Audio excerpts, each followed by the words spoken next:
अस्सलामुअलैकुम students, welcome to my YouTube channel Medicology. और मैं आपका टीचर डॉक्टर मोहम्मद हबीब अमीन।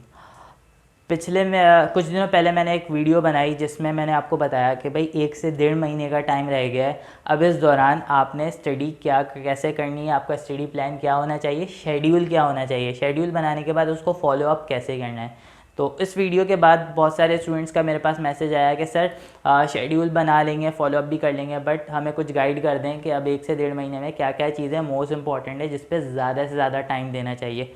क्योंकि अब इसको स्टार्ट टू एंड एक एक चीज़ तो हम स्टडी यहाँ पर नहीं कर सकते, क्योंकि थोड़ा मुश्किल है एक एक चीज़ को पूरे सिलेबस को ओवरऑल देखना। लेकिन बहुत सारी जो मोस्ट इंपॉर्टेंट चीज़ें हैं वो कर लें ताकि हमारा स्कोर ज़्यादा से ज़्यादा अच्छा हो सके। या अगर हमने पूरा सिलेबस ख़त्म कर लिया है तो उन चीज़ों को अच्छी तरह से रिव्यू कर सकें जिससे हमारे स्कोर मैक्सिमम हो। तो भाई मैंने उठाए पास पेपर्स, जिसमें मैंने बहुत सारे पास पेपर्स उठाए 2009 से लेकर 2019 तक, एनटीएस के जितने भी एनटीएस के थे। अब उस एनटीएस के पास पेपर से मैंने स्टडी की तकरीबन 400-450 या 500 सवालात की। अब भाई उसके अकॉर्डिंग मैंने आज की वीडियो बनाई है, तो इस वीडियो को स्टार्ट से एंड तक ज़रूर देखना। अच्छा भाई, अब क्योंकि पैटर्न बदल चुका है बट टेस्ट तो आपका एनटीएस ही लेगा, तो सवालात तो एनटीएस जैसे ही होंगे।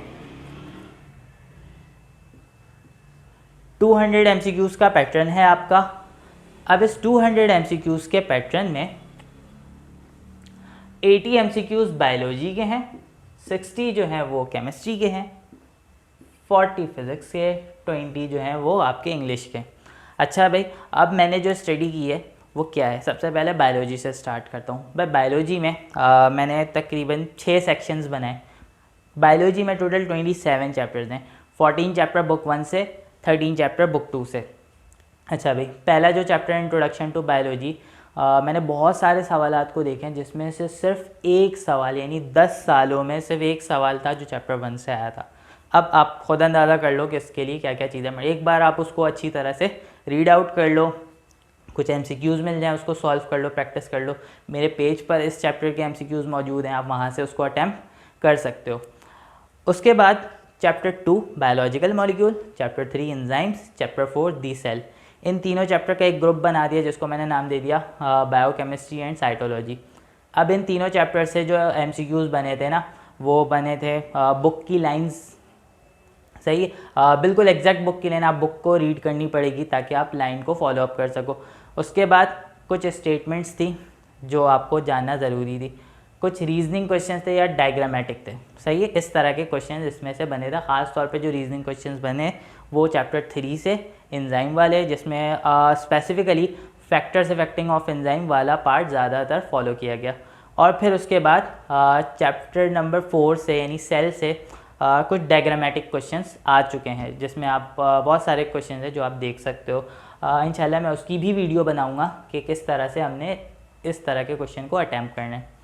5 से लेकर 10 ये सबसे बड़ा पार्ट है टैक्सोनॉमी का। चैप्टर नंबर 5 से लेकर चैप्टर नंबर 10 सबसे बड़ा पार्ट है, लेकिन सबसे कम क्वेश्चंस इसमें से आते हैं। अगर हम देखें, इसमें एक बहुत बड़ा चैप्टर है किंगडम एनिमीलिया का। अब उस किंगडम एनिमीलिया के चैप्टर से हर साल 4 से 5 सवाल, या 4 से 5 सवाल भी मैंने ज़्यादा बोल दिया, 3 से 4 सवाल, या ऐसा भी हुआ है कि किसी साल उस चैप्टर से सवाल ही नहीं है।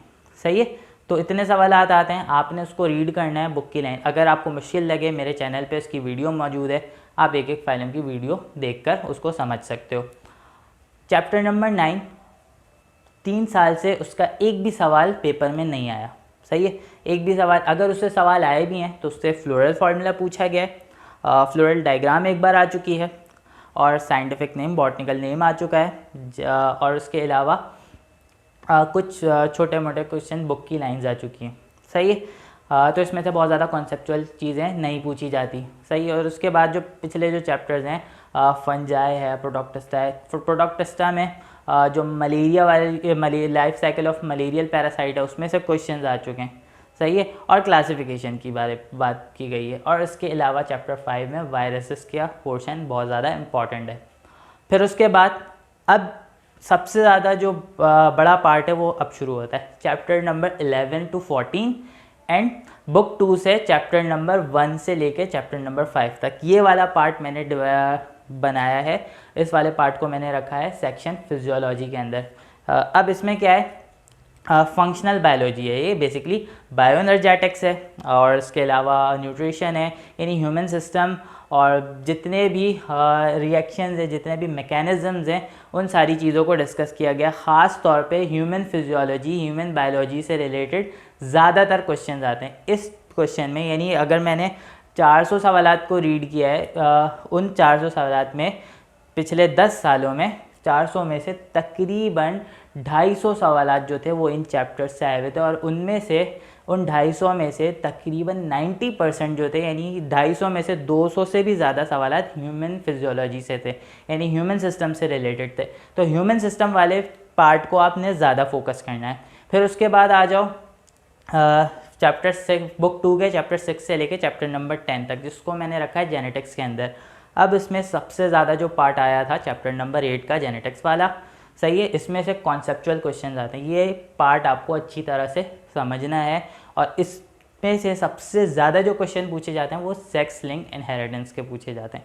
उसके अलावा डीएनए के पार्ट के पूछे जाते हैं, डीएनए के पार्ट्स में से जो जेनेटिक कोड्स हैं उन सबको पूछा जाता है। चैप्टर नंबर 7 में आ जाओ तो मियोसिस, मियोटिक, ख़ास तौर पे मियोसिस के जो स्टेजेस है प्रोफेज 1 के, उसको पूछा जाता है। ये सारी चीज़ें पूछी जाती हैं, ये बात इसमें से आ रहे होते हैं। अब ये मोस्ट इम्पॉर्टेंट है, अगर ह्यूमन फिजियोलॉजी यानी फंक्शनल बायोलॉजी के बाद जो सबसे बड़ा पार्ट होता है, यानी अगर मैं कहूँ कि 400-500 सवालात में से जो 180 से 200 सवालात थे वो इन्हीं पार्ट्स में से थे, सही है। अच्छा भाई, अब जो है, अब अगर आगे बढ़ते हैं चैप्टर नंबर बुक 2 से चैप्टर नंबर 11, 12, 13, ये इन्वायरमेंटल बायोलॉजी से रिलेटेड है। अब इसमें से 1 से 2 सवाल आ रहे होते हैं। चैप्टर 13 में पीछे डिजीज़ का चार्ट दिया हुआ है, वो सारी डिजीज़ आप पहले से भी पढ़ते हुए आ रहे हो, तो उन सारी डिजीज़ का कॉज और ट्रांसमिशन आपको पता होना चाहिए। तो कोशिश ये करना कि कभी उस डिजीज़ को किसी चार्ट में बना लो और उसको अपने कमरे की किसी दीवार पे लगा दो और उसको पढ़ते जाओ आते जाते, वो खुद ही बखुद आपको याद हो जाएंगी।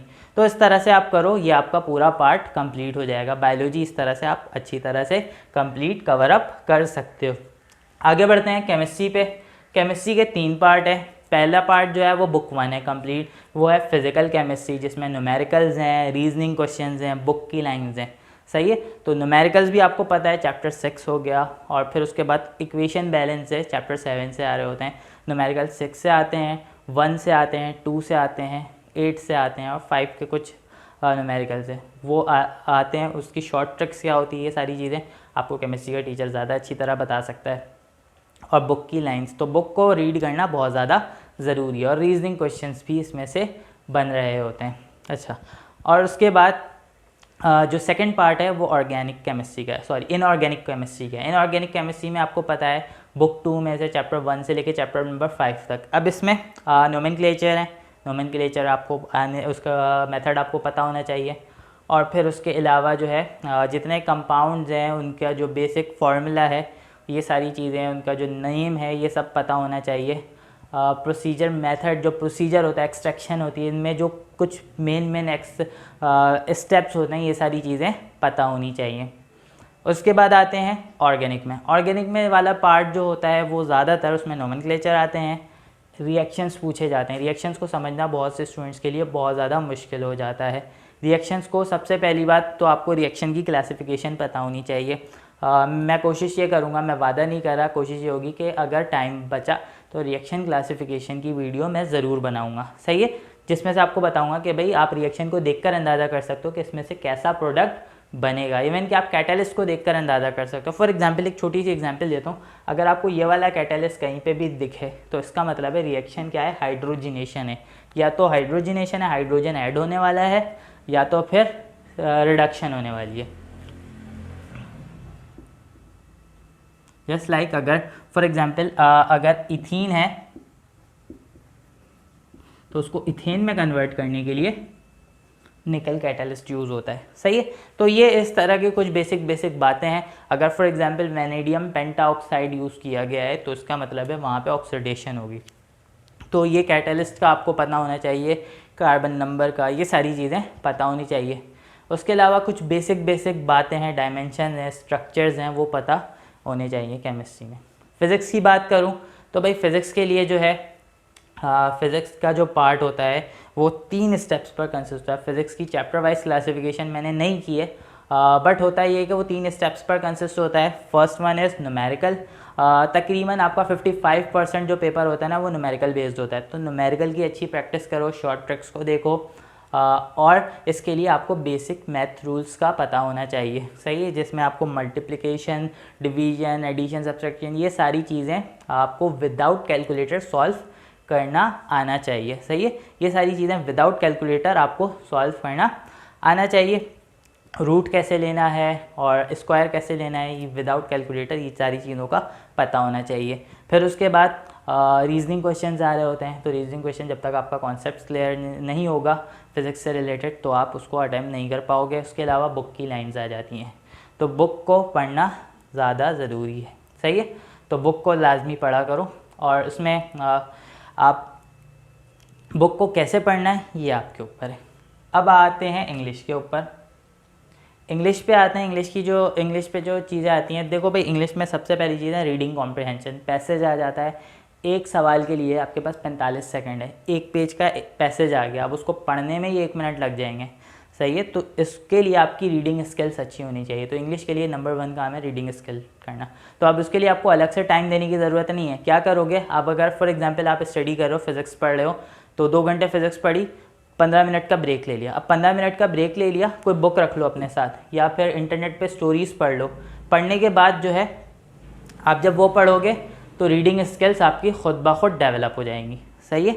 और उसके अलावा वर्ड्स, मुश्किल वर्ड्स होंगे वो आपको समझ में नहीं आएंगे, तो उसके लिए आप मीनिंग सर्च करोगे तो आपकी वोकैबुलरीज भी अच्छी हो जाएंगी। इसके अलावा एंटोनियम्स होते हैं, सिनोनियम्स होते हैं। मैं एक वीडियो इंग्लिश के लिए भी बना दूंगा कि कैसे उसको सॉल्व करना है। एंटोनियम्स होते हैं, सिनोनियम्स होते हैं। आपका वर्ड स्टॉक जितना अच्छा होगा आप उतनी अच्छी तरह से उन सबको भी सॉल्व कर पाओगे। अच्छा जनाब, उसके अलावा जो है ग्रामेटिकल बातें होती हैं जिसमें आपको पार्ट्स ऑफ स्पीच आना चाहिए, आर्टिकल कहाँ पे प्रेस लगाना है, पंचुएशन कैसे करनी है, ये सारी चीज़ें आपको पता होनी चाहिए, ठीक है भाई। और उसके अलावा narration, passive voice, active voice, ये सारी चीज़ें आपको आनी चाहिए। बेसिक रूल्स आपको पता होने चाहिए ताकि आप सेंटेंस करेक्शन आ जाए या किसी भी किस्म का कोई सवाल आ जाए आप उसको करेक्ट आंसर चूज़ कर सको। तो भाई ये बात थी। अब आपने खुद ही जज करना है कि आपने किस तरह से तैयारी करनी है और किस चीज़ को, कौन से पार्ट को ज़्यादा टाइम देना है। आई डू होप आज की वीडियो पसंद आई होगी। अगर पसंद आई है तो वीडियो को लाइक ज़रूर करो, चैनल को सब्सक्राइब करो और इसे अपने दोस्तों के साथ भी शेयर करो। Thank you so much. Allah हाफ़िज़।